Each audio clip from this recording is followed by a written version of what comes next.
चलिए, सबसे पहला क्वेश्चन है आपका। आप लोग को दिखाई दे रहा है, कहीं कोई दिक्कत तो नहीं है? पूरा क्लियर है? आप लोग एक बार बता दें क्लियर है कि नहीं क्लियर है। ठीक है,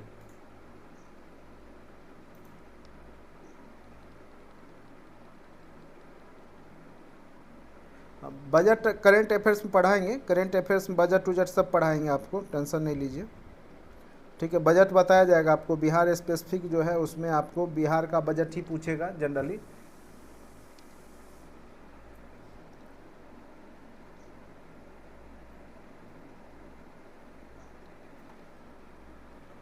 देखिए, ऑब्जेक्टिव सेशन मैंने पहले ही बोल दिया कि ऑब्जेक्टिव सेशन को मैं ऑन स्क्रीन ही लूँगा। बाकी जब थ्योरी पढ़ाना होगा तब उसको हम डिजिटल बोर्ड पे आएंगे। ठीक है, इसमें कुछ है नहीं, इसमें बस आप लोग को समझना है और आपको क्लियर इसी में आपको दिखाई और सुनाई देगा। इसीलिए हमने डिजिटल बोर्ड को फ़िलहाल जो है, जब फिर थ्योरी पढ़ाएंगे तो फिर हम डिजिटल बोर्ड पे आएंगे। बाकी ऑब्जेक्टिव सेशन जो है हम इसी माध्यम से आपका ले लेंगे। ठीक है, बस आप लोग को पता ही है, ये सब आपने पढ़ रखा है, टेस्ट भी दे ही रखा है और उम्मीद करते हैं कि अब आप लोग का जो स्थिति है पहले से बेहतर होगा। और कोशिश कीजिए कि कम से कम टेस्ट में 50 नंबर लाने का। अगर यहाँ 50 आता है तभी वहाँ 60-65 का उम्मीद कर सकते हैं आप, क्योंकि मेरा जो टेस्ट का लेवल है वो इतना लो भी नहीं रहता है और उतना खूब टफ भी मैं नहीं डालता हूँ। लेकिन फिर भी आप लोग का जो स्थिति है 40, 45, 50 का एवरेज औसतन है, ये थोड़ा मुझे कम लग रहा है। ठीक है, थोड़ा सा आप लोग अपनी स्थिति को सुधार कीजिए और वो तभी सुधार होगा। हमने बार बार बोला कि ऑब्जेक्टिव का प्रैक्टिस कीजिए, सेट बनाइए या लूसेंट ऑब्जेक्टिव के क्वेश्चन को बार बार देखिए। ठीक है, उसी से आपका सही होगा। बाकी थ्योरी आप कितना भी, आपको हमने अच्छे से जो भी थ्योरेटिकल पार्ट है उसको करा रखा है। अब आपको जब ऑब्जेक्टिव बनाएंगे तो आपको अच्छे से समझ में आता होगा। ठीक है, बीपीएससी का जितना बड़ा सिलेबस है वो आपका 1 साल का सिलेबस है, मिनिमम 1 साल का सिलेबस है और उसको आप 2 से ढाई महीना में पढ़े हैं तो स्वाभाविक सी बात है परेशानी तो होगा ही। ठीक है, तो जो आपने पढ़ा है 1.5 से 2 महीना में सिलेबस, वो सिलेबस वाकई में 1 साल का सिलेबस है मिनिमम। ठीक है, तो 1 साल के सिलेबस को आपने 2 महीना में पढ़ा है तो स्वाभाविक सी बात है अगर आप 50% भी ला रहे हैं तो कम नहीं ला रहे हैं। बस थोड़ा सा और मेहनत कर लेंगे और यहाँ जितना लाते हैं यहाँ से 5-10 नंबर ज़्यादा ही आपको आएगा फाइनल एग्जाम में। ठीक है, आप जितना भी लाते हैं 5 नंबर और एक्स्ट्रा, 5 से 10 नंबर और एक्स्ट्रा वहाँ पे आएगा, आपको ज़्यादा आएगा, कम नहीं जाएगा आपका। ठीक है, चूँकि मेरा जो क्वेश्चन का लेवल है उसी लेवल में आपको वहाँ भी पूछे जाएंगे, थोड़ा उससे लो ही जाएगा, टफ नहीं जाएगा। इसीलिए उम्मीद है जो आप ला रहे हैं यहाँ पे मार्क्स, उसमें आपका 4-5 नंबर बढ़ोतरी ही होगा। बस उस पर ध्यान दीजिए आप लोग कि कितने मार्क्स आ रहे हैं। 60 से कम नहीं आना चाहिए यहाँ के टेस्ट में।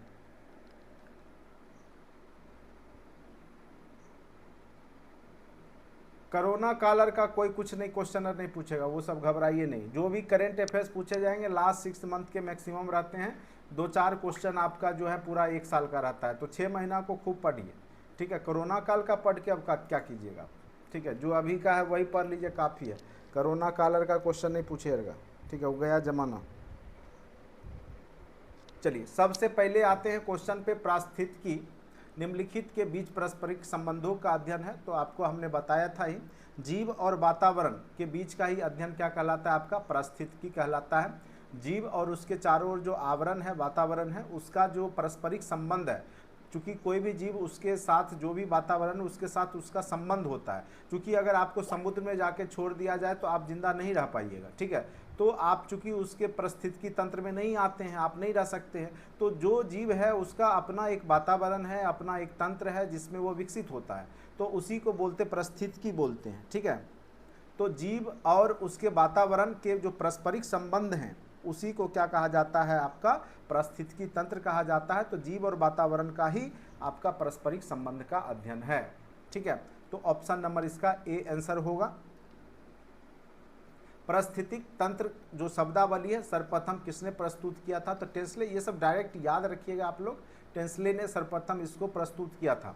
हमने आपको जो है एक पीडीएफ भेजा था और वो आपका घटना चक्र का 1 लाइनर था ईवीएस का, ठीक है। मैं आज फिर भेज दूंगा, आप लोग मात्र 40 पेज है, वो वन लाइनर है, उसको अच्छे से ज़रूर आप लोग देख लीजिएगा, ठीक है। अच्छे से देखने के बाद क्या होगा कि आपको कहीं कोई दिक्कत नहीं होगा, और 99% रखिए कि क्वेश्चन जो है उससे बाहर नहीं आएंगे, ठीक है।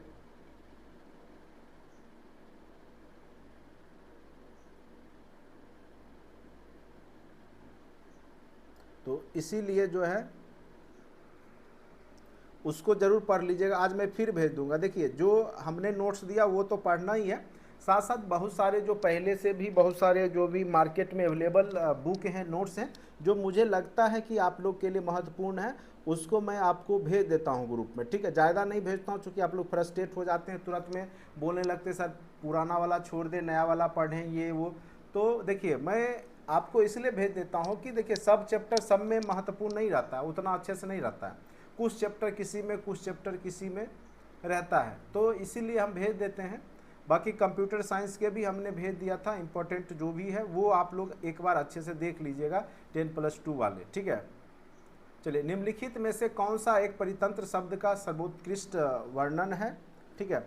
तो यहाँ पर देखिए जो परितंत्र है, परितंत्र का जो शब्द है, परितंत्र जो शब्द दिया गया है उसका जो ऑप्शन है उसमें सबसे जो अच्छा परिभाषा कौन दे रहा है, ठीक है।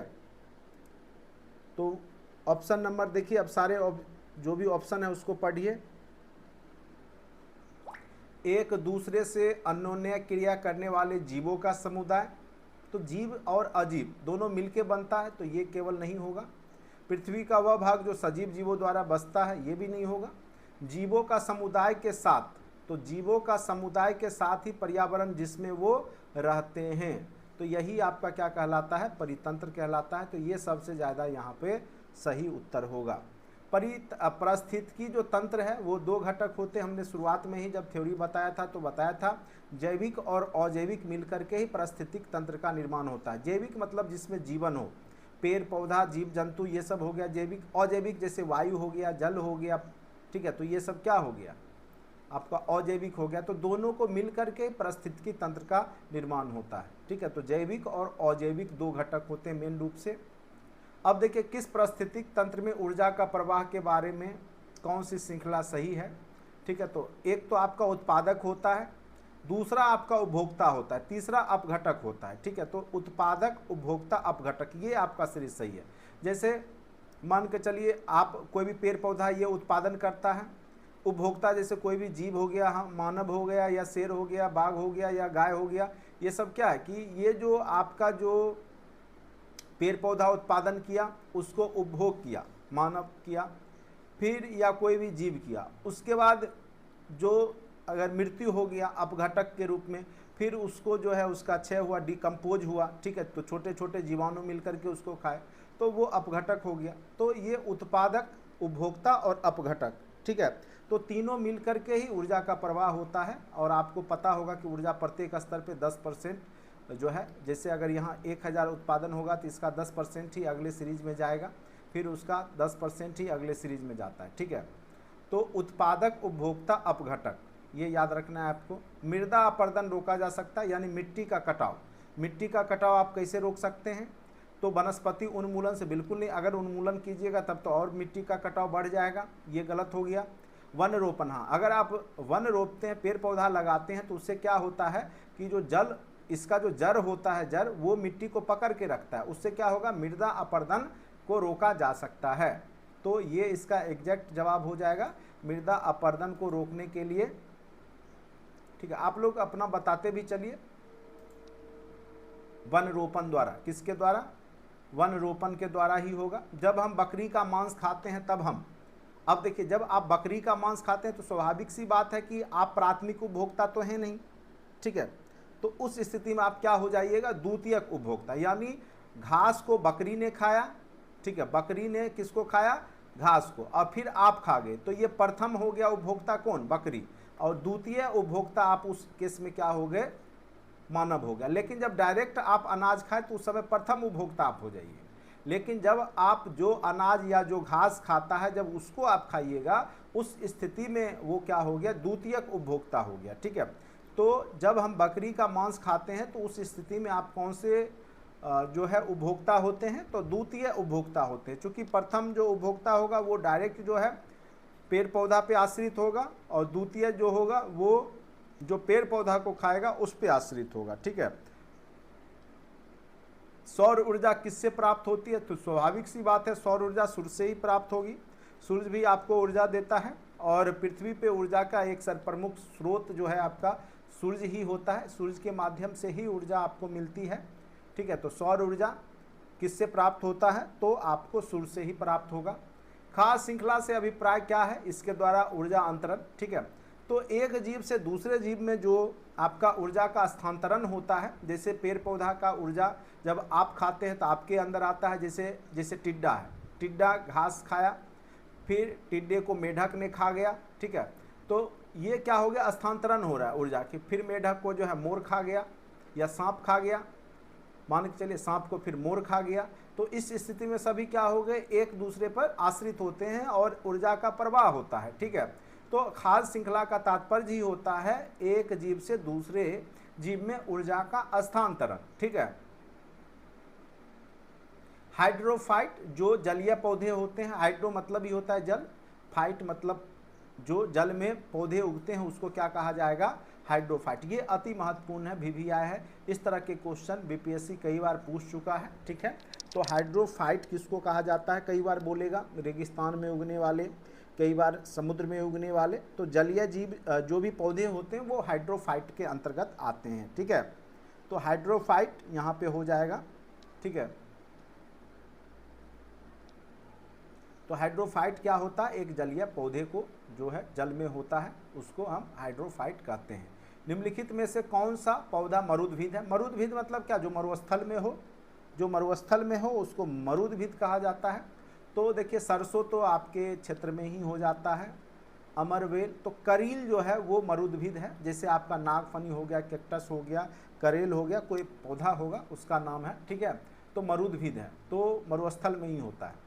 पर्यावरण के अजैव अवयव उदाहरण है, जैसे अजैव अभी तुरंत हमने बताया था, अजैव में आ गया जानवर, वनस्पति, तो जैव हो गया। वायु, हवा, ये सब क्या है आपका? सौर ऊर्जा, सूर्य, ये सब क्या है आपका?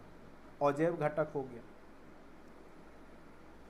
हाइड्रोपोनिक्स संबंधित है। ठीक है, तो हाइड्रोपोनिक्स कहा जाता है कि खास करके जापान वगैरह में ये सब जो है तकनीक का प्रयोग बहुत ज़्यादा किया जाता है। तो उसमें क्या होता है? बिना मिट्टी के जो समुद्री जो भी समुद्र के किनारे बसे जो देश हैं वहाँ पे ये सब टेक्नोलॉजी का यूज़ किया जा रहा है। यानी जल में ही आपको जो है पौधे का वृद्धि कर दिया जाएगा। उसी में क्या किया जाता है कि तरह तरह के जो भी खनिज लवण पेड़ पौधों की आवश्यकता होती है तो लिक्विड फॉर्म में ही उसमें मिला दिया जाता है। तो जो मिट्टी के बिना जो पौधे की वृद्धि होती है वो हाइड्रोपोनिक्स कहलाता है। और आने वाले समय में यह एक अच्छा तकनीक होगा, खास करके जहाँ पे शहरी एरिया में जहाँ मिट्टी नहीं है, खेत नहीं है, तो वहाँ पे आपको डायरेक्ट जल में जो पोषक तत्व हैं जो कि पेड़ पौधों की आवश्यकता होती है, खनिज लवण जो भी है, उसको डाल करके, जैसे नाइट्रोजन हो गया, यूरिया, जो सब DAP, पोटास, ये सब जो डाला जाता है वो सब लिक्विड में ही फॉर्मेट में डाल के, लिक्विड फॉर्म में डाल के पेड़ पौधा को उगाया जाएगा। तो मिट्टी के बिना पौधे की वृद्धि से संबंधित है हाइड्रोपोनिक्स। ठीक है, तो यहाँ तक उम्मीद करते हैं आप लोग को समझ में आ गया होगा। सौर ऊर्जा का सबसे बड़ा यौगिकीकरण कौन सा है? तो सौर ऊर्जा का सबसे बड़ा जो यौगिकीकरण जो किया जाता है वो पेड़ पौधे ही करते हैं, और क्लोरोफिल के माध्यम से, जो पत्ती में होता है क्लोरोफिल, उसके माध्यम से सनलाइट को ये क्या करते हैं? भोजन में बदलते हैं। ठीक है, सनलाइट में एक प्रकार से इसको क्या करते हैं? सनलाइट का यूज करते हैं और अपना भोजन तैयार करते हैं। तो सौर ऊर्जा का सबसे बड़ा यौगिकीकरण कौन है? तो हरे पौधे। हरे पौधे क्या करता है कि सूरज के प्रकाश में ही अपना भोजन तैयार करता है। तो सौर ऊर्जा का सबसे बड़ा यौगिकीकरण जो करने वाला हो गया वो हरे पौधे हो गए। और पौधे जो है भोजन अपना तैयार सूरज के प्रकाश में ही करते हैं। और कार्बन, उस स्थिति में ये क्या करते हैं कि कार्बन डाइऑक्साइड लेते हैं, कार्बन डाइऑक्साइड लेते हैं और ऑक्सीजन छोड़ते हैं। लेकिन अन्य स्थिति में रात्रि के समय में पेड़ पौधे भी क्या करते हैं? CO2 ही छोड़ते हैं और ऑक्सीजन ही लेते हैं। ये याद रखिएगा। ठीक है, ऑक्सीजन लेते हैं और CO2 को छोड़ते हैं। इसीलिए बोलता है कि रात्रि के समय में पेड़ पौधे के नीचे नहीं सोना चाहिए, क्योंकि रात्रि में पेड़ पौधे भी जो है CO2 ही छोड़ते हैं। ठीक है, सिर्फ प्रकाश संश्लेषण की क्रिया के दौरान, भोजन बनाने की क्रिया के दौरान वो जो है CO2 लेते हैं, और कार्बन जो है उस समय कार्बन उत्पाद के रूप में चला जाता है। देखिए कोई भी जीव है वो कार्बोहाइड्रेट ही लेता है, जैसे मानव भी है तो वो भी कार्बोहाइड्रेट ही लेता है, कार्बन का ही रूप जैसे भोजन लेते वो उसमें क्या कार्बन ही है, ठीक है, कार्बोहाइड्रेट ही आपका ऊर्जा का सोर्स होता है। तो पेड़ पौधों का भी ऊर्जा का सोर्स कार्बन ही है, बस वो आपके वायुमंडल से CO2 लेता है, कार्बन का यूज कर लेता है और O2 उस समय निकाल देता है, ठीक है। तो चलिए सौर ऊर्जा का सबसे बड़ा समझ गए होंगे, उम्मीद करते हैं यहाँ तक किन्हीं को कोई दिक्कत नहीं होगा, बस सुनते जाइए और देखिएगा निश्चित तौर पे यही सब क्वेश्चन जो है वहाँ पे दिखाई दे देगा, ठीक है। परिस्थितिकी संतुलन बनाए रखने के लिए भारत में वन क्षेत्र के अनुपात में होना चाहिए। देखिए कोई भी देश है उसमें कम से कम जो बताए थे हमने 1/3 पार्ट यानी 33.3% पार्ट में वन होना अति आवश्यक है, लेकिन हमारे पास है कितना 24.5% वन ही है। हमने पिछले क्लास में भी आपको वन का रिपोर्ट जब बताया था तो उसमें बताया था कि लगभग 24.5% ही आपके देश में, और बिहार में तो एकदम कम है, मात्र 7.7% ही वन है। लेकिन अब जाकर के कुछ बढ़ा है जल जीवन हरियाली मिशन के तहत, 10 पॉइंट समथिंग पे है, पूरा एग्जैक्ट याद नहीं है लेकिन 10 के आसपास है, ठीक है। तो यहाँ पर देखिए 33.3% होना चाहिए, संतुलन बनाए रखने के लिए कितना होना चाहिए, तो 33.3% होना चाहिए। नेक्स्ट क्वेश्चन पर आते हैं, मैंग्रोव की खेती के लिए निम्नलिखित में से कौन सा क्षेत्र प्रसिद्ध है। मैंग्रोव वन आपको हमने बताया था, मैंग्रोव का पूरा चैप्टर भी हमने करवाया था। तो यहाँ पर देखिए यहाँ पे जो क्वेश्चन है, तो मैंग्रोव की खेती के लिए निम्न में से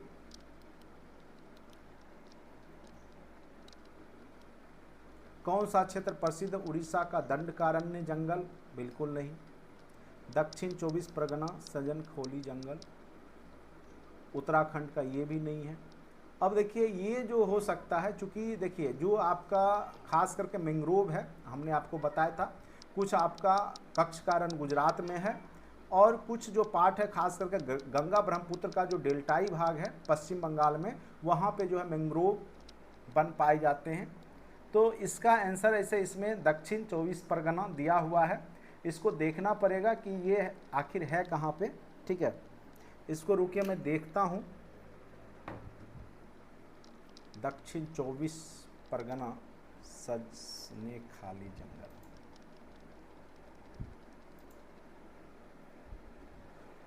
अच्छा इसको रहने देते, बाद में इसको देख लेंगे हम, ठीक है। इसको फिलहाल यही आंसर मान के चलिए, कोई होगा जिला होगा परगना, ठीक है।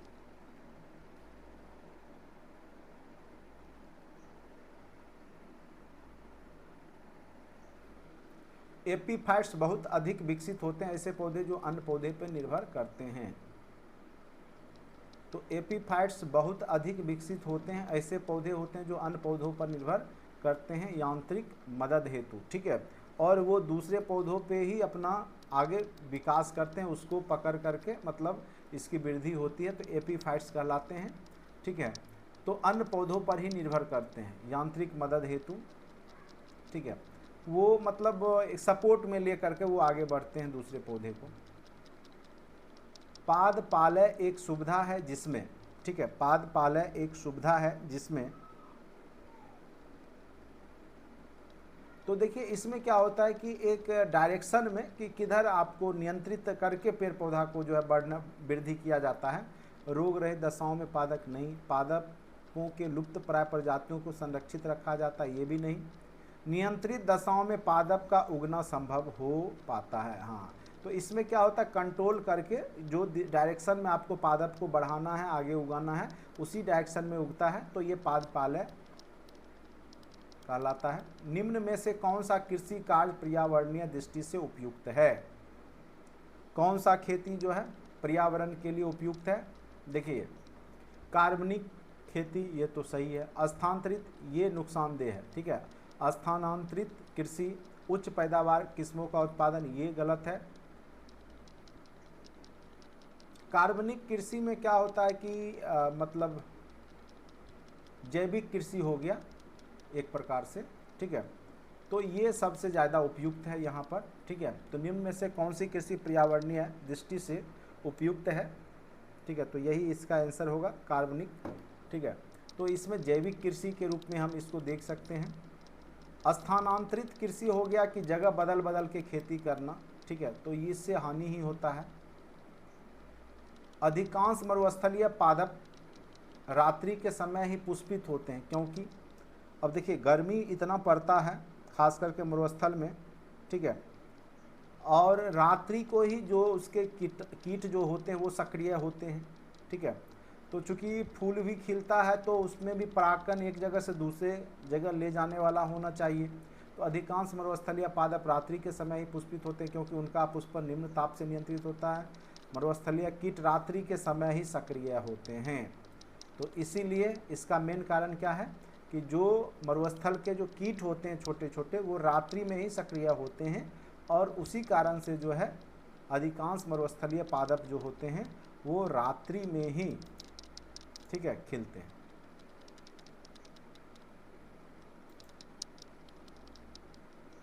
निम्नलिखित में से कौन सा सबसे अधिक अस्थिर परितंत्र है? तो अभी हमने जब पढ़ाया था तो उस समय बताया था सबसे अस्थिर जो समुद्र होता है, महासागर, वो स्थिर परितंत्र होता है। क्योंकि पृथ्वी पे क्या है कि धरातल पे क्या है कि मानव जो है बहुत ज़्यादा उसमें भूमिका निभाता है, कभी जंगलों को काट देता है, कभी कुछ। तो सबसे ज़्यादा जो अस्थाई स्थिर परितंत्र है वो पूरे ब्रह्मांड पूरे विश्व में वो महासागर ही है, ठीक है। समझ गए यहाँ तक? महासागर, ये अति महत्वपूर्ण क्वेश्चन है। सबसे अधिक स्थिर परितंत्र कहाँ का है? तो महासागर का, समुद्र का है, ठीक है। और सबसे ज़्यादा आपका जो है यहाँ पर जैव विविधता जो पाया जाता है, तो अगर पूछेगा तो जो आपका भूमध्य सागर है, ठीक है, जहाँ पे वर्षा ज़्यादा होगी उस क्षेत्र में ज़्यादा आपका जैव विविधता भी पाया जाता है। सामाजिक वानिकी है निजी भूमि पर विभिन्न प्रकार के पौधों को एक साथ उगाना। उसके बाद सहकारी स्वामित्व वाली भूमि पर उपयोगी पौधों को उगाना और उनका व्यवस्था करना। तो देखिए निजी भूमि पे तो वो सामाजिकता नहीं आएगी। निजी भूमि पे अगर पौधों को उगाया जाता है तो वो सामाजिक वानिकी नहीं होगा। जब सब मिल करके सहकारी भूमि हो, यानी कोई भी सोसाइटी का हो, कोऑपरेटिव सोसाइटी का हो, सहकारी स्वामित्व वाली भूमि पर जब पौधों को उगाया जाता है और उनकी व्यवस्था की जाती है तो उस स्थिति को हम क्या बोलते हैं? सामाजिक वानिकी कहते हैं, ठीक है। पृथ्वी शिखर सम्मेलन आपको पता होगा कहाँ पे हुआ था? तो रियो डी जेनेरो, ठीक है, ब्राज़ील। यहाँ पे वीडियो डी जेनेरो, बहुत गलत, Rio de Janeiro, Rio de Janeiro, ठीक है। पृथ्वी शिखर सम्मेलन, ये सब थ्योरी में देख लीजिएगा, ये गलती से लिखा हुआ है, ठीक है। राष्ट्रीय वनस्पति उद्यान कहाँ पर स्थित है? ठीक है, जो राष्ट्रीय वनस्पति उद्यान है वो लखनऊ में स्थित है। राष्ट्रीय जो वनस्पति उद्यान है, नेशनल जो आप लेवल पे जो राष्ट्रीय वनस्पति उद्यान है वो कहाँ पे है? आपका लखनऊ में है, ठीक है। भारत में वन अनुसंधान संस्थान कहाँ पर है? तो ये हमने कल भी बताया था, देहरादून में, उत्तराखंड में आपका जो राष्ट्रीय वन अनुसंधान संस्थान है। तो वन संरक्षण अधिनियम के बारे में भी पूछ देता है, ठीक है। 1980 में आया था वन संरक्षण अधिनियम।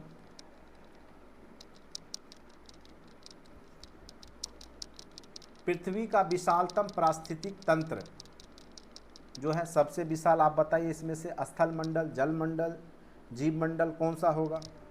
तो सबसे विशाल आपको पता है पृथ्वी का जो है 2/3 पार्ट, लगभग 70% पार्ट पे क्या है? आपका जलमंडल है। तो सबसे बड़ा जो पारिस्थितिक तंत्र भी होगा जलमंडल का ही होगा। ये सब तो आसान सा क्वेश्चन है। निम्नलिखित में से कौन सा कृत्रिम पारिस्थितिक तंत्र है? जो कि कृत्रिम है, मानव निर्मित है कह सकते हैं। धान का खेत, घास का मैदान, झील। तो इसमें कृत्रिम क्या हो जाएगा? धान का खेत, क्योंकि धान के खेत में आप उसको लगाएंगे तो धान की खेती होगी, तो उस स्थिति में वो कुछ समय के लिए वो धान का खेत रहेगा, ठीक है। तो वो उस समय जो वहाँ का जो पारिस्थितिक तंत्र बनेगा उसमें छोटे छोटे जीव पनपेंगे, तो वो एक लिमिट समय के लिए होगा, तो कृत्रिम पारिस्थितिकी तंत्र बन गया।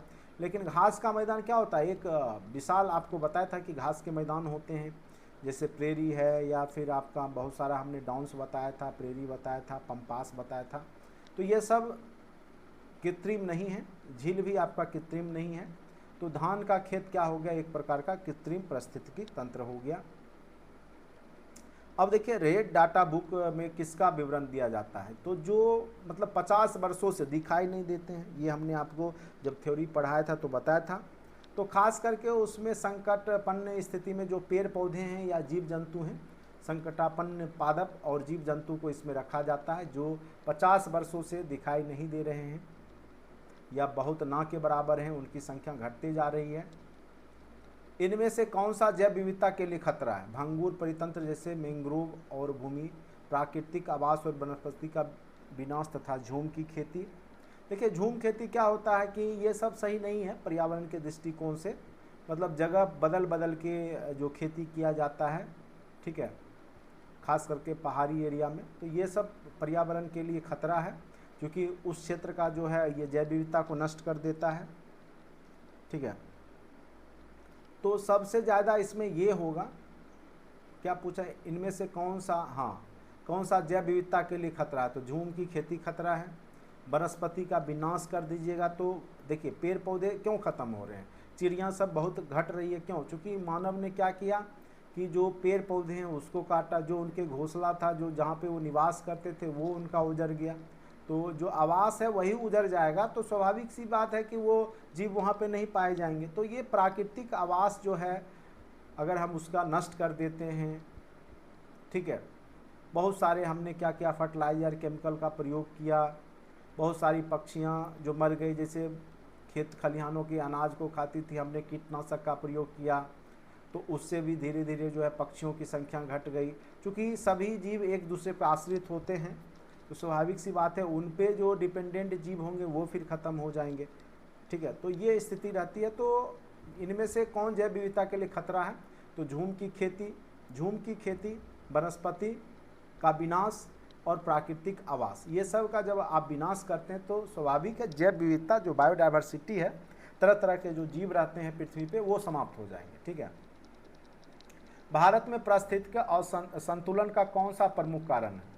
ठीक है, भारत में पारिस्थितिक और असंतुलन होना चाहिए और लिखा गया, असंतुलन का मेन कारण क्या है, ठीक है। तो भारत में जो स्थिति पैदा होती है तो मेन रूप से ये असंतुलन होगा, ठीक है। असंतुलन का कौन सा प्रमुख कारण है? तो मेन कारण है आपका यहाँ पे जो कारण है वो है वन का उन्मूलन। हमने जंगलों को बहुत ज़्यादा काटा है और जिस कारण से पारिस्थितिकी असंतुलन आया है, ठीक है। तो सबसे प्रमुख कारण यहाँ पे वन उन्मूलन ही होगा, ठीक है। बाढ़ और अकाल को आप रोक नहीं सकते हैं, ये बाढ़ आएगी तो अकाल भी साथ में लेके आती है, तो ये मेन कारण नहीं है। तो चूँकि ये प्राकृतिक ही है तो इससे जैव विविधता उतनी प्रभावित नहीं होगी। मरुस्थलीयकरण भी आप कह सकते हैं कि प्राकृतिक कारण में से है, लेकिन इससे भी आपका जो है उतना जैव विविधता प्रभावित नहीं होगा जितना वन उन्मूलन से होगा। तो इसलिए सबसे प्रमुख कारण यहाँ पे वन उन्मूलन ही होगा। ताल पारिस्थितिक तंत्र की स्थिरता निर्भर करती है। अब देखिए ताल क्या होता है, जो धरातल पे नीचे वाला जो एरिया होता है उसको ताल कहा जाता है, या टाल भी गांव देहात में हम लोग बोलते हैं, टाल, मोकामा टाल जैसे है। तो एक प्रकार का ये ताल पारिस्थितिक तंत्र की स्थिरता निर्भर करती है।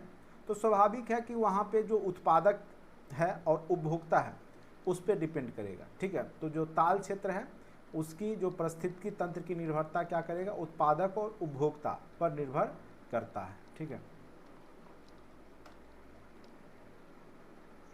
प्रकृति के संतुलन को तय करने वाला मुख्य कारक है पर्यावरण, परिस्थितियां, खाद्य की उपलब्धता, मानव गतिविधियां। तो प्रकृति के संतुलन को तय करने वाला प्रमुख कारक जो है आपका मानव की गतिविधियां ही हैं, क्योंकि मानव ही उस क्षेत्र में गतिविधि करके उसके असंतुलन को बढ़ावा दे देता है। तो अगर मानव गतिविधियां सही ढंग से करेगा तो प्रकृति संतुलित ही रहेगी, ठीक है। निम्न में से किसे वैश्विक विरासत का वन माना जाता है पूरे विश्व स्तर का? तो ये हो जाएगा आपका सुंदरवन का डेल्टा जो है उसको वैश्विक स्तर का विरासत माना जाता है, ठीक है। और इसको यूनेस्को में भी शामिल किया गया है। तो वैश्विक विरासत के रूप में जो है ये पश्चिम बंगाल का जो है सुंदरवन का डेल्टा, गंगा ब्रह्मपुत्र नदी डेल्टा के रूप में भी जाना जाता है, ठीक है, मैंग्रोव वन यहीं पे पाए जाते हैं। तो ये आपका वैश्विक विरासत वन के रूप में माना जाता है। वह वर्णाकु जो वनस्पति को पारावैंगनिक किरणों के दुष्प्रभाव से बचाता है। ठीक है, ये कुछ मिस्टेक लगता है यहाँ पे लिखा हुआ है, यानी वनस्पति को पारावैंगनिक किरणों के दुष्प्रभाव से कौन बचाएगा। ठीक है, तो इसका एग्जैक्ट आंसर हो जाएगा आपका फाइकोसाइनिन जो है। फाइकोसाइनिन जो है वो वनस्पति को पराबैंगनी किरणों के दुष्प्रभाव से बचाता है। और मानवों को पराबैंगनी किरण से कौन बचाता है, तो O3 का जो लेयर है, ओजोन परत जो है समताप मंडल में, वह बचाता है। ठीक है, सर्वाधिक जैव विविधता कहाँ पाई जाती है, तो स्वाभाविक सी बात है, जहाँ पे गर्मी ज़्यादा पड़ेगी, वर्षा ज़्यादा होगा, उस क्षेत्र में सर्वाधिक जैव विविधता पाई जाएगी। खास करके 10 डिग्री अक्षांश के आसपास, 10 डिग्री उत्तरी और 10 डिग्री दक्षिणी अक्षांश जो है भूमध्य रेखा के आसपास का जो एरिया होगा 10 डिग्री, तो वहाँ पे सबसे ज़्यादा आपको जैव विविधता पाई जाती है। पूरे पृथ्वी की बात करें तो उष्ण कटिबंधीय चूँकि वह वन होता है, वर्षा वन, चूँकि वहाँ पे डेली दोपहर में वर्षा होगा, चूँकि गर्मी इतनी पड़ती है कि वर्षा होगा ही, और जहाँ वर्षा ज़्यादा होगा वहाँ पे जैव विविधता ज़्यादा पाई जाएगी। ठीक है, देखते होंगे आप बरसात के सीज़न में बहुत तरह तरह के कीटाणु, जीवाणु, विषाणु जो है आपको आसपास भी कीड़े मकोड़े दिखाई देने लगते हैं, क्योंकि वह एक पर्याप्त मौसम उत्पन्न कर देता है, एक माहौल ये कह सकते हैं कि जीव वहाँ पे पनपने लगते हैं। ठीक है, तो सबसे ज़्यादा उष्ण कटिबंधीय वर्षा वन में जो है इस प्रकार के जैव विविधता पाई जाएगी, तरह तरह के जीव वहाँ पे निवास करेंगे। काजीरंगा किसके लिए जाना जाता है, ये तो आपको पता ही होगा। काजीरंगा जो है असम में है और गेंडा के लिए जाना जाता है, काजीरंगा नेशनल पार्क। पारिस्थितिक तंत्र में तत्वों के चक्रण को क्या कहते हैं, जो तंत्र में जो तत्वों का जो चक्रण होता है, नाइट्रोजन का हो, ऑक्सीजन का हो, तो ये क्या कहलाता है, तो एक प्रकार का ये आपका जैव भू रासायनिक चक्र कहलाता है। क्या कहलाता है, तो जैव भू रासायनिक चक्र कहलाता है।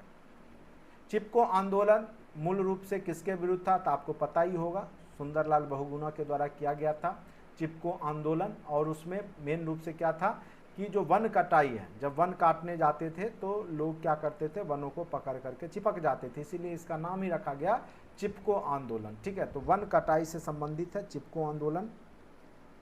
ठीक है, इको मार्क उन भारतीय उत्पादों को दिया जाता है, इको मार्क मतलब जो पर्यावरण के अनुकूल प्रोडक्ट है उसको इको मार्क जो होता है, एक अंडे का सिंबल उसमें बनाया रहता है। ठीक है, तो इको मार्क उन भारतीय उत्पादों को दिया जाए शुद्ध एवं मिलावट रहित हो, पर्यावरण मैत्रीपूर्ण हो, तो यही होगा पर्यावरण के, जैसे कोई मिट्टी का बर्तन आप यूज करते हैं, प्लास्टिक का यूज नहीं करते, तो वो सब क्या होगा, इको मार्क हो गया, प्रोडक्ट हो गया। तो जो पर्यावरण के साथ मैत्रीपूर्ण स्थिति बनाए रखते हैं, जिससे पर्यावरण को किसी प्रकार की हानि नहीं होती है, तो उसको हम इको मार्क प्रोडक्ट कहते हैं। ठीक है, वातावरण में ग्रीन हाउस गैसों के बढ़ते बाहुल्य के कारण क्या होगा, तो स्वाभाविक सी बात है, हमने बताया था कि ग्रीन हाउस गैस में खास करके मीथेन हो गया, कार्बन डाइऑक्साइड हो गया, ये सब गैस क्या करता है कि जो आपका भूमंडलीय है उसका टेम्परेचर को बढ़ा देता है, भूमंडल का। ठीक है, भूमंडलीय गर्मी बढ़ते बाहुल्य के कारण प्रभावित होगा, सिवाय, तो भूमंडलीय गर्मी तो प्रभावित होगा ही, सिवाय देखिए यहाँ कर दिया किसके सिवाय, तो ये तो होगा ही, कार्बन डाइऑक्साइड ये भी होगा, ऑक्सीजन निषेचन प्रभाव नहीं होगा, इसको छोड़ करके, क्योंकि वहाँ पे ऑक्सीजन निषेचन नहीं होगा। ठीक है, तो इसको छोड़ करके ही ये होगा, तो क्वेश्चन थोड़ा सा घुमा दिया इसमें। अब ओजोन इतनी सांद्रता पर गंभीर फुफ्फुसीय शोफ बन करके मानव स्वास्थ्य को प्रभावित करता है। ठीक है, तो देखिए ओजोन की एक सांद्रता होती है, अगर उससे घट जाएगा तो वह क्या करेगा कि मानव स्वास्थ्य को प्रभावित करता है। तो इसकी सांद्रता 9.0 ppm, ओजोन इतनी सांद्रता पर गंभीर फुफ्फुसीय शोफ उत्पन्न करके मानव स्वास्थ्य को प्रभावित करता है, तो इसका है 9.0 ppm पर। विश्व का सबसे अधिक तेजी से बढ़ने वाला जल पादप है, जो जल में बहुत तेजी से बढ़ता है, जल हाइसिंथ उसको कहते हैं।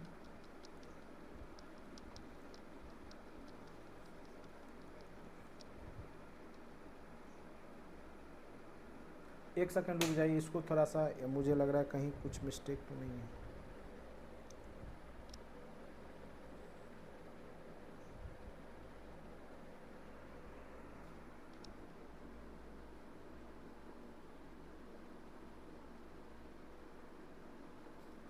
विश्व का सबसे अधिक तेजी से बढ़ने वाला जल पादप, मुझे लग रहा है इसका नाम में थोड़ा मिस्टेक है।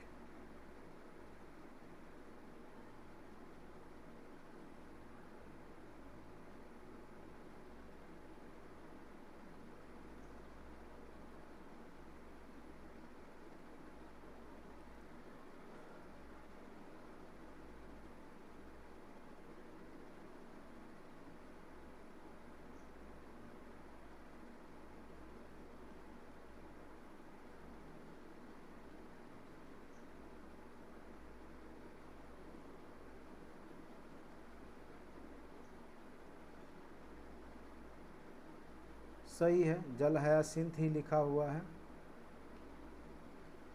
जल हयासिंथ सही है। ठीक है, आंसर इसका सही ही है। ठीक है, मुझे लगा थोड़ा नाम अद्भुत, इसीलिए हमने चेक कर लिया। ठीक है, चलिए, निम्नलिखित में से किस कार्य से परिस्थितिक संतुलन बिगड़ता है? अब किससे बिगड़ेगा? अभी आप लोग के पास ऑप्शन है, पढ़िए किससे आपका जो है परिस्थितिक संतुलन बिगड़ सकता है। तो स्वाभाविक सी बात है, वन महोत्सव मनाइएगा तब तो ये अच्छे के लिए मनाते हैं, वन के लिए ही मनाते, सामाजिक वन की भी फायदा कारक है। लेकिन जब आप वनों की लकड़ी को काटेंगे तो उससे परिस्थितिक संतुलन क्या होगा? बिगड़ जाएगा। तो इसका आंसर क्या हो जाएगा? लकड़ी काटना। ठीक है, यदि विश्व के सभी पादप मर जाते हैं तो सभी पशु भी इनकी कमी के कारण मर जाएंगे। स्वाभाविक सी बात है, मर ही जाएंगे, चूँकि पादप नहीं रहेगा तो भोजन भी नहीं होगा और ऑक्सीजन भी नहीं मिलेगा, चूँकि पेड़ पौधों से ही ऑक्सीजन मिलता है। तो ये दोनों हो जाएगा, भोजन और जो है आपका ऑक्सीजन, दोनों। तो इसका आंसर हो जाएगा एक से अधिक। जब पादप विविधता को प्राकृतिक आवास में संचारित किया जाता है तो इस संरक्षण को कहते हैं, जब पादप विविधता यानी जो भी प्लांट हैं उसके विविधता को प्राकृतिक आवास में रखा जाता है तो तो उसको हमने बोला था स्वस्थाने, इन सेतु और एक्स सेतु जो बताया था हमने। तो जो उसका आवास है उसी में उसको रखा जाए तो उसको स्वस्थाने कहते हैं। ठीक है, क्या कहते हैं? स्वस्थाने, इन सेतु। जब पादप विविधता को प्राकृतिक आवास में संचारित किया, मतलब वो जहाँ पे होते हैं वहीं पे उनको रखा जाता है, तो उस स्थिति को हम क्या बोलते हैं? स्वस्थाने या इन सेतु बोलते हैं। हमने ये सब आपको बताया था जब हमने ईवीएस का क्लास लिया था। अत्यधिक वन उन्मूलन का सबसे अधिक खतरनाक प्रभाव होगा। तो सबसे ज़्यादा जब वन कटाई कीजिएगा, वन उन्मूलन होगा तो क्या खतरनाक प्रभाव होगा? जंगली जानवरों के निवास स्थलों का नाश होगा, मृदा अपरदन होगा, वन संपत्ति की क्षति होगी। तो सबसे ज़्यादा जब अगर आप वन उन्मूलन करेंगे तो सबसे ज़्यादा खतरनाक प्रभाव होगा मृदा का अपरदन। इसका सबसे ज़्यादा अत्यधिक वन उन्मूलन से खतरनाक प्रभाव होगा मृदा का अपरदन। सबसे ज़्यादा यहाँ पे प्रभावित क्या होगा? मृदा की कटाई हो जाएगी। ठीक है, मृदा अपरदन।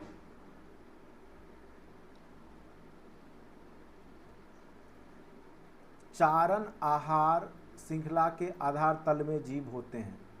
ठीक है, जो आपका आहार श्रृंखला होता है, जैसे ये मान के चलिए आहार श्रृंखला है, तो सबसे जो नीचे होगा वो क्या होगा? उत्पादक ही होगा। क्या होगा? उत्पादक। पादप यानी पेड़ पौधे होते हैं, उसके ऊपर ही आपका क्या होता है? उपभोक्ता होता है, उसके ऊपर अपघटक होते हैं। ठीक है, यही स्थिति होता है। तो यहाँ पे उत्पादक होगा। तो आहार श्रृंखला के आधार तल में क्या होगा? तो वो होगा आपका आधार तल में उत्पादक होगा। ठीक है,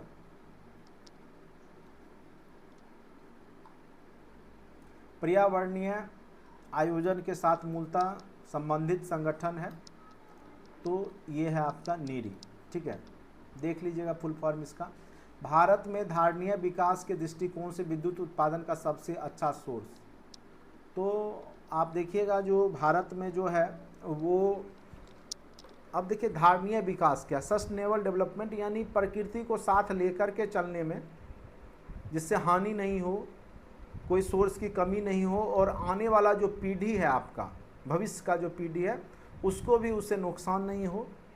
तो उसको ध्यान में रखते हुए, सस्टेनेबल डेवलपमेंट को ध्यान में देते हुए, जो सबसे अच्छा बिजली का जो उत्पादन का सोर्स है भारत में, वो है जल विद्युत। चूँकि भारत में नदियों का देश है और बहुत सारी नदियां हैं, बिहार जैसे राज्य में भी आप देखिएगा बहुत सारी नदियां हैं। तो बस ज़रूरी है कि सभी जगह जल विद्युत परियोजनाएं चलाई जाए।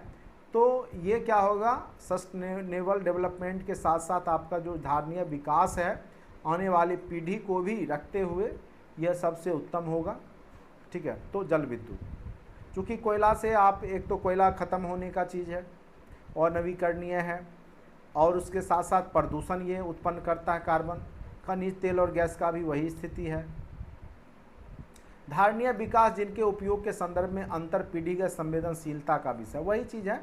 देखिए धारणीय विकास क्या है कि आने वाले पीढ़ी को ध्यान में रखते हुए जब हम प्राकृतिक जो भी वस्तुएं हैं या जो भी कह सकते हैं, उसका जब हम उपयोग करते हैं कि आने वाली पीढ़ी को भी वह मिलते रहे, तो उसको हम धारणीय विकास कहते हैं। धारणीय विकास जिनके उपयोग के संदर्भ में अंतर पीढ़ीगत संवेदनशीलता का विषय है। तो ये सबसे बड़ी संवेदनशीलता का विषय है प्राकृतिक संसाधन। चूँकि ये क्या होगा कि अगर हम लोग यूज ज़्यादा कर लेंगे तो आने वाले समय में, जैसे पानी है, हम लोग क्या करते हैं कि स्नान के दौरान जो है ले बाल्टी अपना उझल रहे हैं, लेकिन आपको पता होगा कि ये सब समाप्त होने का चीज़ है, जो आपका पीने वाला पानी है या ये सब।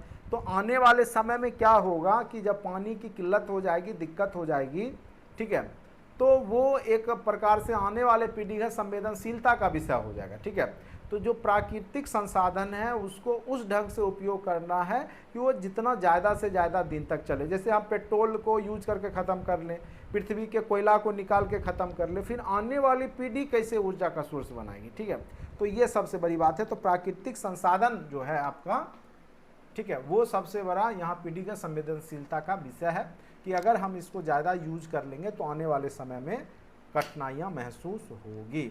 उम्मीद करते हैं कि 50 क्वेश्चन लगभग आपको समझ में आ गया होगा।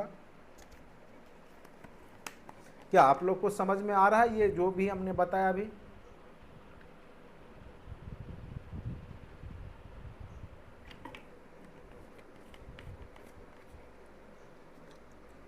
कहीं कोई दिक्कत तो नहीं है? चलिए, इसी पर देखिए सुनने से क्या होता है, बाकी पढ़ा तो हमने रखा। ये 45 आया टीपू,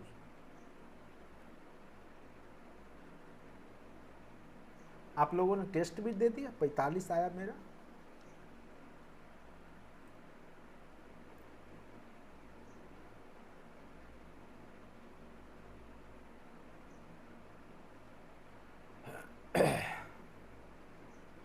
गर्मी तो ज़्यादा है ही, और आप लोग बोलते हैं हमको एकदम सामने आके डिजिटल बोर्ड पे पढ़ाने के लिए। वहाँ जानते हैं आपको, वहाँ पे लाइट जो रहता है बहुत ज़्यादा वो गर्मी देता है। ठीक है, इसीलिए मैं उस पर अभी नहीं पढ़ा रहा हूँ, गर्मी तो बहुत ज़्यादा है। ठीक है, चूँकि जो बरसात का गर्मी होता है ना,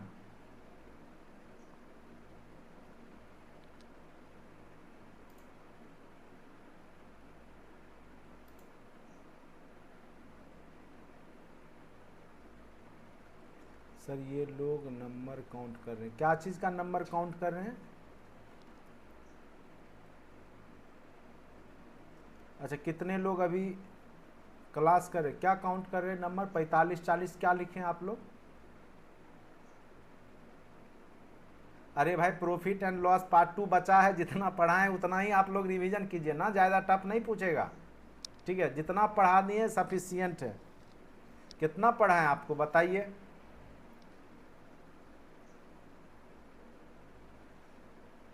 ज्योग्राफी का करवाएंगे? क्या चीज़ में 45 नंबर आया, कौन से टेस्ट में?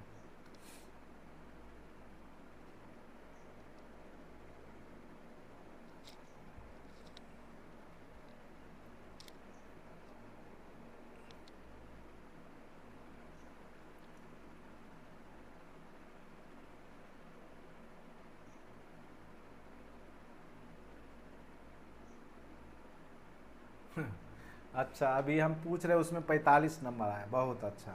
यहाँ तो 45 आता है, तो फिर फाइनल टेस्ट में क्यों नहीं आता है आप लोग को 9th-10th में, जो 40, 42 और 45, 50 के अंदर ही रहते हैं? केवल झूठ बोलते हैं आप लोग।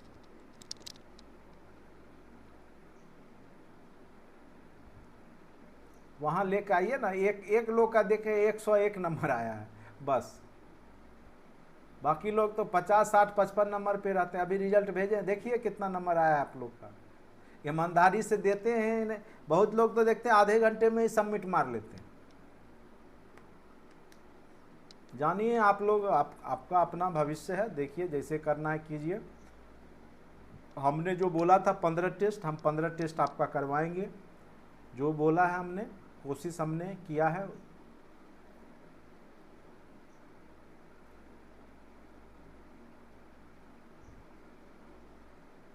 ऐप में नहीं देते हैं इसलिए नहीं दिखता है सर। क्या चीज़ नहीं देते हैं?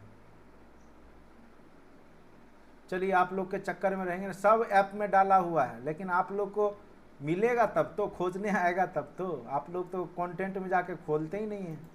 चलिए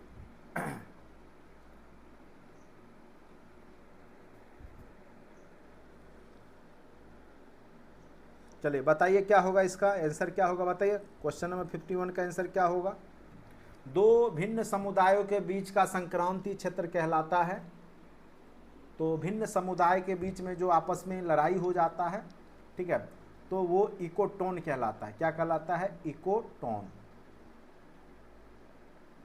अभी आप लोग सुन रहे होंगे, आजकल न्यूज़ में चल रहा है मणिपुर का एकदम पूरा 2 जनजाति है, वहाँ की जो कुकी जनजाति है और एक और जनजाति है, दोनों आपस में बहुत ज़्यादा लड़ रही है, ठीक है। एक मनुष्य के जीवन को पूर्ण रूप से धारणीय करने के लिए आवश्यक न्यूनतम भूमि को क्या कहा जाता है? यानी कितना मिनिमम भूमि जिस पर वह, न्यूनतम भूमि जिस पे वो विकास करता है, ठीक है, तो पारिस्थितिकीय पद छाप कहलाता है, ठीक है। इकोसिस्टम के संबंध में निम्नलिखित में से क्या सत्य है? प्राथमिक उपभोक्ता उत्पादक पर न्यूनतम रूप से आश्रित है। ये तो गलत है, ये तो पूर्ण रूप से आश्रित होता है, तो ये तो गलत हो गया। उत्पादक प्राथमिक उपभोक्ता से अधिक है, तो ये तो होगा ही, ठीक है। देखिए जो इस तरीका का मैप होता है धरातल पे, आप देखिएगा, ठीक है, तो जो उत्पादक होगा वो ज़्यादा होगा, उससे कम उपभोक्ता होगा और उससे भी कम अपघटक होता है, ठीक है। तो ये सही है, यानी उत्पादक जो है वो प्राथमिक उपभोक्ता से अधिक है। देख रहे हैं, ये यहाँ तक है, ये इतना छोटा में है, तो ये इससे अधिक होता है। तो नीचे में तो उत्पादक जो होता है वो प्राथमिक उपभोक्ता से अधिक होता है। पेड़ पौधे जो है जीव जंतु से तो ज़्यादा होंगे ही ना। चलिए अब जैसे शेर है, बकरी को खाता है, तो बकरी और शेर में किसकी संख्या ज़्यादा होगी? स्वाभाविक सी बात है, बकरी की संख्या ज़्यादा होगी, शेर की संख्या कम रहती है। निम्नलिखित में से कौन सा वायु प्रदूषण के जैविक सूचक का प्रसिद्ध उदाहरण है? ठीक है, तो जल में जो लाइकेन होता है ना, लाइकेन की मात्रा से, जिसको आप कजली बोलते हैं, लाइकेन एक प्रकार से है, ठीक है, तो उससे पता चल जाता है कि वहाँ पे जो वायु प्रदूषण की स्थिति क्या है। और वो तभी होगा जहाँ पे वायु प्रदूषण जो है कम होता है, जल में वायु प्रदूषण, तो लाइकेन तभी होगा। तो लाइकेन जो होता है वो वायु प्रदूषण का सूचक होता है, ठीक है, कि ऑक्सीजन की मात्रा जल में कितनी है। अगर ज़्यादा होगा तभी लाइकेन होगा। खाद्य श्रृंखला है स्वपोषित जीवों के बीच संबंध, दो जीवों के बीच अनुवांशिक, बिल्कुल नहीं। एक जीव से दूसरे जीव का खाद्य एवं इस प्रकार का ऊर्जा का स्थानांतरण, ऊर्जा का स्थानांतरण जो होता है एक जीव दूसरे जीव में, अभी हमने बताया जैसे घास को टिड्डा खाया, टिड्डा खाया घास को, ठीक है, टिड्डा को मेढक खाया, मेढक खा गया, ठीक है, मेढक को कौन खाएगा? सांप खा जाएगा। सांप को कौन खा जाएगा? मोर खा जाएगा, नहीं। तो इस प्रकार से ये आपस में ऊर्जा का क्या हो गया? स्थानांतरण हो गया। एक जीव से दूसरे जीव में। निम्नलिखित में से कौन सा कथन सही है? जैव मंडल ये पारिस्थितिक तंत्र में ऊर्जा प्रवाह एक दिशीय होता है। कौन सा कथन सही है? तो जैव मंडल में होना चाहिए, में पारिस्थितिक तंत्र में ऊर्जा प्रवाह एक दिशीय, एक दिशा में होता है। बिल्कुल होता है। आपका जैव मंडल में क्या होता है? उत्पादक से उपभोक्ता की ओर ही जाता है डायरेक्शन, तो एक दिशीय ही होता है, एक दिशा में ही होता है। चूंकि आपका जो उपभोक्ता से आपका नहीं जाएगा, उत्पादक से उपभोक्ता की ओर। जैसे ये है, घास को टिड्डा खाया, टिड्डा को मेढक खाया, मेढक को सांप खाया, सांप को, तो ये कभी नहीं होगा कि घास जो है टिड्डा को खा जाएगा, ये संभव नहीं है। तो इसलिए ये एक दिशीय होता है। ठीक है। निम्नलिखित में से कौन सी हरित गृह गैस नहीं है? तो हरित गृह गैस आपको हमने बताया था कौन कौन सा है। जैसे आपका कार्बन डाइऑक्साइड हो गया, जैसे आपका नाइट्रस ऑक्साइड हो गया। ठीक है, ये सब क्या है? आपका हरित गृह गैस है। मीथेन हो गया, लेकिन सल्फर हो गया, लेकिन आपका नाइट्रोजन है नहीं है। यही पूछ रहा था कौन सा जो है हरित गृह गैस नहीं है, तो नाइट्रोजन नहीं है। और वायुमंडल पे सबसे ज़्यादा 78% पार्ट में आपका जो है नाइट्रोजन गैस ही है।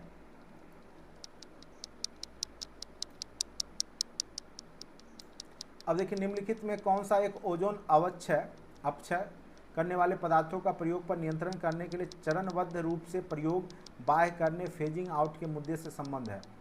अच्छा, मतलब ओजोन के जो भी अपक्षय, ये हमने आपको बताया था कौन सा प्रोटोकॉल, तो मॉन्ट्रियल जो है कनाडा में है, वहाँ का जो एक हुआ था बैठक, उसमें निर्णय लिया गया था कि कौन कौन से जो प्रोडक्ट हैं वो ओजोन को क्षय करते हैं।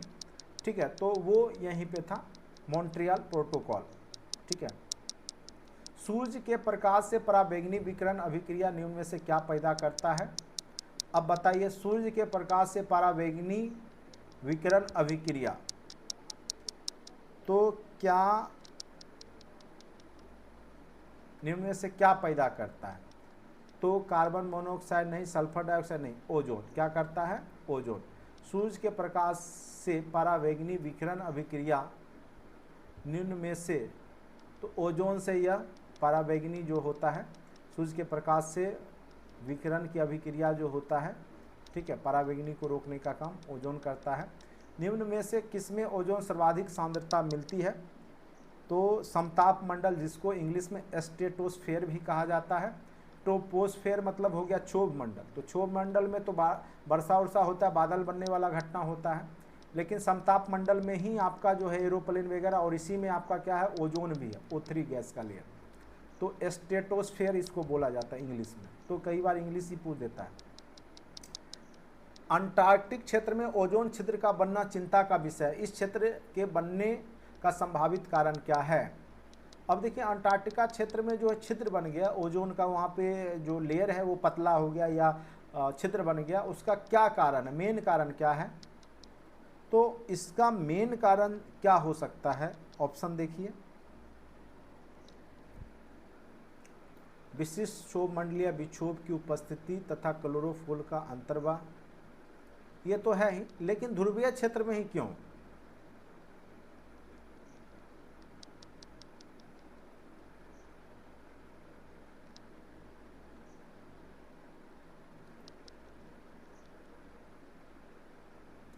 विशिष्ट ध्रुवीय वाताग्र तथा समतापमंडलीय बादलों की उपस्थिति तथा क्लोरोफ्लोरोकार्बन का अंतर्प्रवाह, ये सभी कारण जो है यहाँ पे अंटार्कटिका को छिद्र करने में भूमिका निभाया है। ठीक है, तो विशिष्ट ध्रुवीय वाताग्र तथा समतापमंडलीय बादलों की उपस्थिति तथा क्लोरोफ्लोरोकार्बन का अंतर्वाह। देखिए, ध्रुव पे क्या होता है आपका, देखिए जैसे ये पृथ्वी है, ठीक है, तो ये ध्रुव है, और यहाँ पे आप जब जाइएगा तो ध्रुव पे जो है क्षोभ मंडल पतला हो जाता है। ठीक है, तो उस स्थिति में क्या होगा कि यहाँ पे जो है समताप मंडल, ठीक है, तो समताप मंडल की स्थिति नज़दीक होने के कारण भी जो है क्लोरोफ्लोरोकार्बन हो गया या समताप मंडल में जो बादलों की उपस्थिति हो जाती है, जिस कारण से वो क्या होता है, वहाँ पे छिद्र हो जाता है। तो ये मेन कारण है, ठीक है। अब है निम्नलिखित में से कौन सुमेलित नहीं है।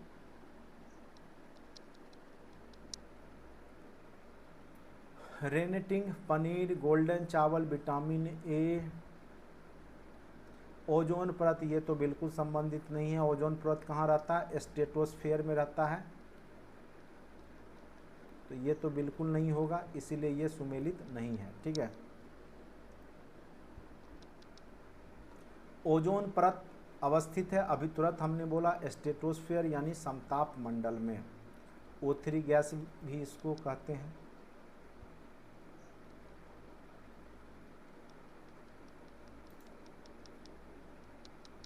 पदार्थों के उस समूह की पहचान करें जिसमें प्रत्येक में ओजोन विघटनकारी पदार्थ एवं हरितगृह गैसीय पदार्थ दोनों के गुण हों। तो देखिए, ये तो क्लोरोफ्लोरोकार्बन है ही, हेलोंस, मिथाइल क्लोरोफॉर्म, हाइड्रोफ्लोरोकार्बन, ठीक है। मिथाइल, हेलोंस, क्लोरोफ्लोरोकार्बन, कार्बन डाइऑक्साइड, हाइड्रोक्लोरोफ्लोरो, ये होगा। ये अभी हमने आपको जब पढ़ाया था तो उसमें बताया भी था, ठीक है। तो क्लोरोफ्लोरोकार्बन, कार्बन, अच्छा यहाँ पे देखिए मिथाइल ब्रोमोमीथेन, क्लोरोफ्लोरोकार्बन, इसमें क्या बोलता है कि ओजोन विघटनकारी पदार्थ एवं हरितगृह गैसीय पदार्थ दोनों के गुण हों। अच्छा, हरितगृह का भी गुण यहाँ पे बोल रहा है। तो क्लोरोफ्लोरोकार्बन में तो आपका ओजोन विघटनकारी गुण है और साथ साथ आपका हरितगृह भी है। कार्बन टेट्राक्लोराइड भी हो जाएगा, हेलोंस भी हो जाएगा, जिसमें आपका जो है हरितगृह गैसीय प्रभाव भी है। मिथाइल ब्रोमो मीथेन में भी है। तो इसलिए इसका एग्जैक्ट आंसर यही होगा।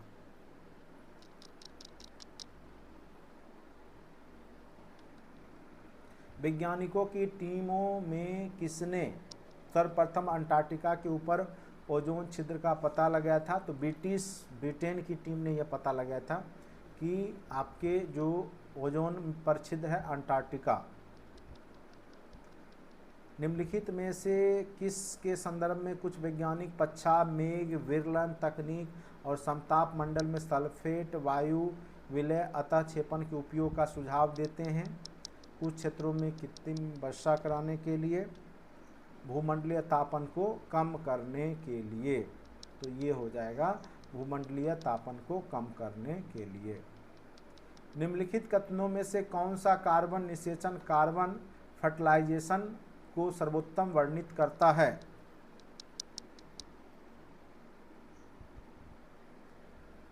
अब देखिए, वायुमंडल में कार्बन डाइऑक्साइड की बढ़ी हुई सांद्रता के कारण बढ़ी हुई पादप वृद्धि, ये भी है।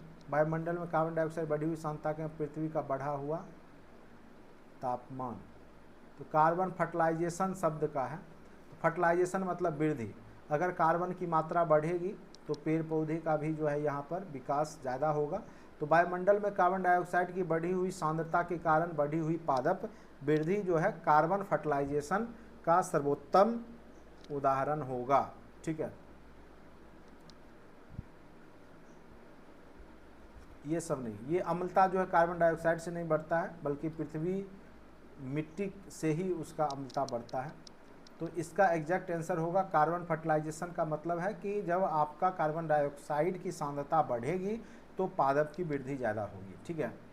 वायु में कार्बन डाइऑक्साइड की बड़ी मात्रा से वायुमंडल का तापमान धीरे धीरे बढ़ रहा है, क्योंकि कार्बन डाइऑक्साइड वायु में उपस्थित जल वाष्पों को अवशोषित कर उष्मा को, हाँ यही है इसका। ये क्या करता है और क्या क्या ऑप्शन है? सौर विकिरण के परावैंगनी अंश को अवशोषित करती है, सौर विकिरण के अवरक्त अंश को अवशोषित करती है। तो सबसे ज़्यादा यहाँ पे देखिए उपयुक्त आंसर होगा, जो आपका तापमान जो बढ़ रहा है पृथ्वी पर, वो सौर विकिरण के अतिरिक्त अवरक्त जो अंश है उसको ये क्या करता है, कार्बन डाइऑक्साइड अवशोषित कर लेता है, जिससे क्या होता है कि पृथ्वी का टेम्परेचर बढ़ जाता है। तो मेन बात है कि जब पृथ्वी पे सूरज की लाइट आती है तो ये फिर जब रिटर्न होना चाहता है तो यहाँ पे कार्बन डाइऑक्साइड की मात्रा जब रहेगी तो ये क्या होगा, सौर विकिरण को क्या करेगा, अवरक्त प्रकाश को जो है उसको अवशोषित कर लेता है और जिससे वह पृथ्वी का टेम्परेचर बढ़ा देता है। निम्न में से किस आर्थिक क्षेत्र द्वारा हरित गृह गैसों का उत्सर्जन का प्रतिशत सर्वाधिक रहा? तो किस कारण से हरित गृह गैसों के उत्सर्जन का प्रतिशत सर्वाधिक रहेगा? हरित गृह गैस मतलब कार्बन डाइऑक्साइड, मीथेन, ये सब क्यों ज़्यादा होगा? कृषि, वानिकी तथा अन्य भूमि उपयोग क्षेत्र, बिल्कुल गलत। औद्योगिक क्षेत्र यही होगा, विद्युत एवं ऊर्जा उत्पादन क्षेत्र, ठीक है। तो यहाँ पे इसका जो एग्जैक्ट आंसर क्या हो जाएगा? निम्न किस आर्थिक क्षेत्र द्वारा हरित गृह गैसों के उत्सर्जन सर्वाधिक रहा? तो औद्योगिक क्षेत्र भी है और खास करके विद्युत एवं ऊर्जा उत्पादन के क्षेत्र में भी जो है, खास करके ऊर्जा उत्पादन, जैसे हम लोग क्या करते हैं ऊर्जा उत्पादन के क्षेत्र में, जैसे हम लोग पेट्रोल, डीजल, कोयला, ये सब का जब उपयोग करते हैं तो सर्वाधिक जो है यहाँ पर कार्बन डाइऑक्साइड उत्सर्जन होता है और वही क्या करता है? हरित गृह प्रभाव लाता है। तो सबसे ज़्यादा यहाँ पे पूछ रहा है, ठीक है। ऐसे ये भी कारण है औद्योगिक क्षेत्र में जो सबसे ज़्यादा आपका होता है, लेकिन मेन रूप से जो हम लोग ऊर्जा उत्पादन करते हैं और बिजली जो तैयार करते हैं कोयला से, पेट्रोल से, डीजल से, तो ये सबसे ज़्यादा हरित गृह उत्सर्जन करता है कार्बन डाइऑक्साइड और वो पृथ्वी के टेम्परेचर को बढ़ा रहा है, ठीक है। अब क्वेश्चन नंबर 70 पर आते हैं। बहुत कम ही क्वेश्चन बचा है, अब आप लोग को घबराने की बात नहीं है, बहुत कम क्वेश्चन बचा है, 7-8 क्वेश्चन है, उसको कर लीजिए। निम्नलिखित में से कौन सा एक सर्वाधिक भंगुर पारिस्थितिक तंत्र है जो वैश्विक तापन द्वारा सबसे पहले प्रभावित होगा? तो अगर टेम्परेचर बढ़ेगा तो सबसे पहले इसमें से कौन सा प्रभावित होगा, ठीक है। तो जो आपका हिम चादर है, जो बर्फ़ है, अमेजन, वर्षावन, ये नहीं होगा, सबसे ज़्यादा वो प्रभावित होगा। वहाँ के जो बर्फ़ हैं आर्कटिक के, वो पिघलना शुरू हो जाएगा और वहाँ पे जो है जो हिम चादर बना हुआ है वो पिघल करके समुद्री का जो समुद्र का जल है उसका लेवल बढ़ा देगा और जो द्वीपीय जो देश हैं वो सब डूबने लगेंगे, ठीक है। तो आर्कटिक एवं ग्रीनलैंड हिम चादर को ये सबसे ज़्यादा प्रभावित करने वाला है जब वैश्विक तापमान बढ़ेगा। तो जो आपका ग्रीनलैंड है, आर्कटिक जो भी ग्रीनलैंड, सबसे बड़ा द्वीप जो है ग्रीनलैंड, और कनाडा, यूएसए जो उत्तरी अमेरिका के बगल में है, तो वहाँ जो बर्फ़ जमा हुआ है वो पिघलेगा, ठीक है। तो ये सबसे ज़्यादा प्रभावित यही होगा। निम्नलिखित में से कौन सा ग्रीन हाउस गैस नहीं है? तो यहाँ पे पूछ रहा है कि ग्रीन हाउस गैस नहीं है, तो स्वाभाविक सी बात है। तो ग्रीन हाउस में जलवाष्प तो रहता ही है, मीथेन भी रहता है, कार्बन डाइऑक्साइड भी रहता है, लेकिन नाइट्रोजन आपका ग्रीन हाउस गैस नहीं है। ये क्वेश्चन पहले भी आया था। भारत में CCS carbon capture and storage की गतिविधियां किस मंत्रालय से जुड़ी हुई है? कार्बन कैप्चर एंड स्टोरेज ये जो है आपका विज्ञान एवं प्रौद्योगिकी मंत्रालय से जुड़ा हुआ है, ठीक है।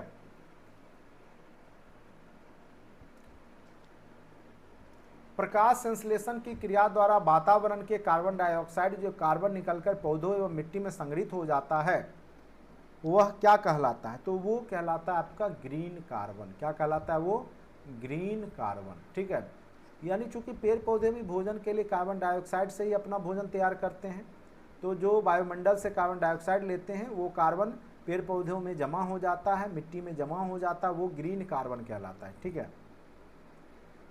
घास स्थलों में वृक्ष पारिस्थितिकी अनुक्रम के अंश के रूप में किस कारण घासों का प्रतिस्थापित नहीं करते हैं? ठीक है, किस कारण? देखिएगा घास जहाँ पे होगा वहाँ पे आपका बड़े बड़े पेड़ पौधे नहीं उग पाते हैं। क्यों स्थानांतरण नहीं हो पाता है वृक्षों का? तो उसके पीछे क्या रीजन है? कीटों एवं कवकों के कारण नहीं, सीमित सूर्य के प्रकाश एवं पोषक तत्वों की कमी के कारण, जल की सीमाओं एवं आग के कारण।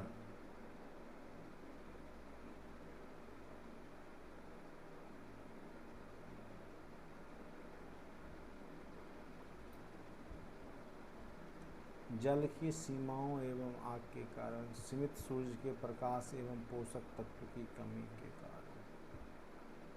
ये भी नहीं होगा, ये भी नहीं होगा। जल की सीमाओं एवं, ये आग तो नहीं होना चाहिए। जल की सीमा तो हो सकता है, लेकिन इस क्वेश्चन को रहने दीजिए, ठीक है। ये क्वेश्चन कुछ मिस्टेक लग रहा है। जल की सीमाओं एवं आग के कारण, आग से कोई मतलब ही नहीं है, कारण घासों की प्रतिस्थापित नहीं करते हैं। क्यों नहीं करते हैं? तो जल हो सकता है, जल की सीमा सीमित सूर्य के प्रकाश पोषक तत्वों की कमी के कारण, लेकिन घास के मैदान में तो सूर्य का प्रकाश मिलेगा ही, ठीक है। ये थोड़ा सा मुझे डॉट लग रहा है, इसको रहने दीजिए।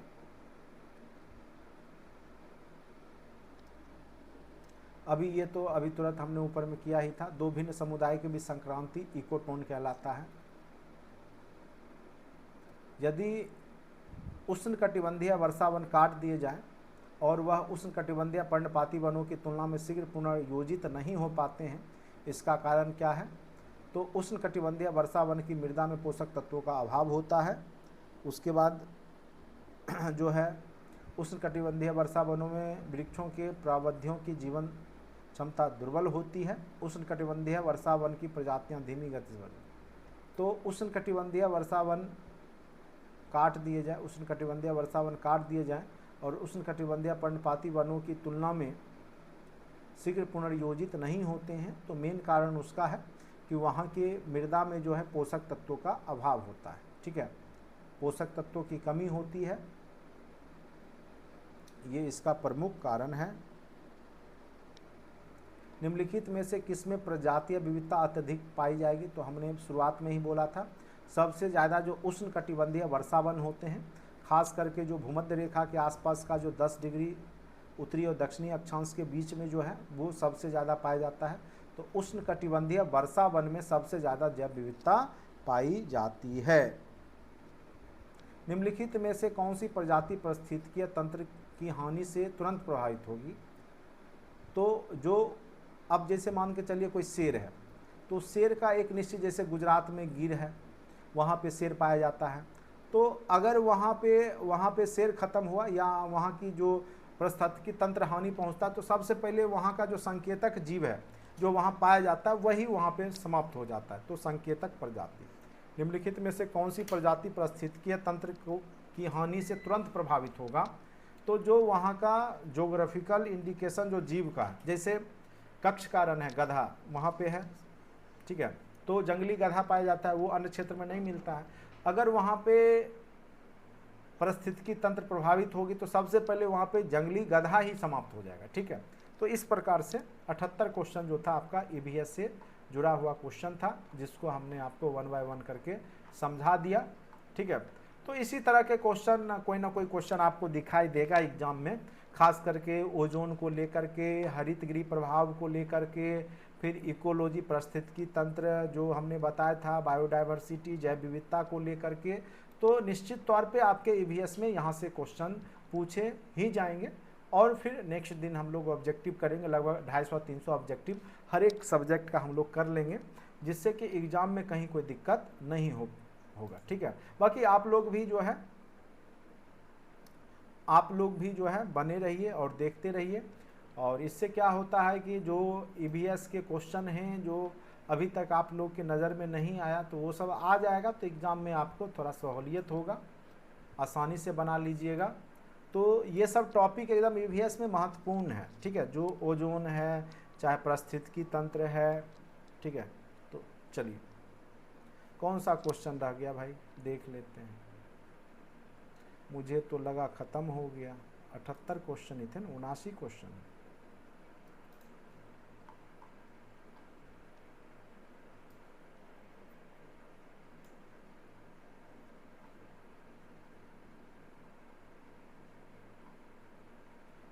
अच्छा, निम्नलिखित में से किस बायो में प्राथमिक उत्पादकता सर्वाधिक पाई जाएगी? तो ये तो बड़ी आसान क्वेश्चन है। तो प्राथमिक उत्पादक मतलब पेड़ पौधा कहाँ पे होगा? तो हमने बताया आपको, जो विषुवत-रेखीय क्षेत्र होगा, ठीक है, वर्षा ज़्यादा होगा, ठीक है, तो वहाँ पे जो है बायो में प्राथमिक उत्पादकता जो है सर्वाधिक होगा। तो विषुवत-रेखीय वन बायोम जो है, ठीक है, तो वहाँ पे आपका प्राथमिक उत्पादकता सर्वाधिक होगी, क्योंकि जिस एरिया में वर्षा सर्वाधिक होगा वहीं पे वो स्थिति आपका रहेगा, ठीक है।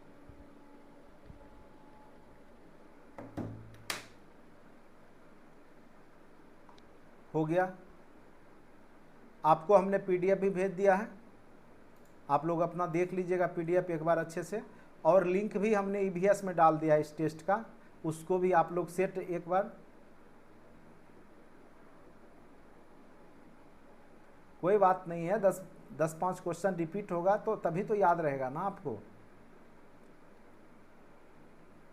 जो क्वेश्चन रिपीट हो रहा है समझ जाइए, वहाँ भी रिपीट होने की संभावना रहेगी, ठीक है। वो 10-5% क्वेश्चन आपका रिपीट रहेगा ही हर एक सेट में।